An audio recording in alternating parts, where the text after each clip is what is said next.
Hello and welcome. Today, we're going to solve a common problem that can stop your workday in its tracks: what to do when your John Deere tractor won't start. If you turn the key and just hear a click or complete silence, chances are you have a dead battery. But don't worry, we're going to show you the safe and proper way to get it jump-started and running again. Before you begin, safety is the absolute priority. Please put on a pair of safety glasses and some work gloves. Make sure the ignition is off on both your tractor and the vehicle you'll be using for the jump, which we'll call the donor vehicle. You will need a good, heavy-duty set of jumper cables for this job. First, park the donor vehicle close enough to the tractor for the cables to reach, but do not let the vehicles touch each other. Open the hood or access panel to find the battery on both the tractor and the donor vehicle. Identify the positive terminal, marked with a plus sign, and the negative terminal, marked with a minus sign. Now, let's connect the cables in the correct order.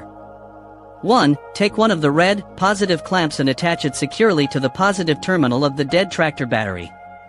2. Connect the other red, positive clamp to the positive terminal of the good battery on the donor vehicle. 3. Now take the black, negative cable.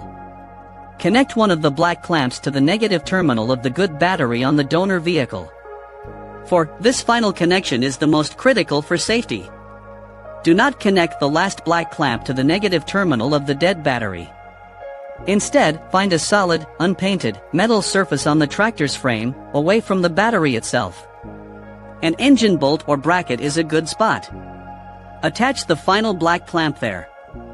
This is your ground connection and it prevents sparks from occurring near the battery, which can release flammable gases. With everything connected, start the engine of the donor vehicle and let it run for about 5 minutes. This will send a charge to the tractor's weak battery. After a few minutes, try to start your John Deere tractor. It should turn over. Once the tractor is running, let it idle for at least 15 to 20 minutes to allow its alternator to recharge the battery sufficiently. Now it's time to disconnect the cables, and you must do this in the exact reverse order of how you connected them. First, remove the black, negative clamp from the tractor's frame. Second, remove the black, negative clamp from the donor vehicle's battery. Third, remove the red, positive clamp from the donor vehicle's battery. And finally, remove the red, positive clamp from the tractor's battery. You've successfully jump-started your tractor. If the battery dies again soon, it's likely time for a replacement. Thank you so much for watching. We hope this guide was helpful.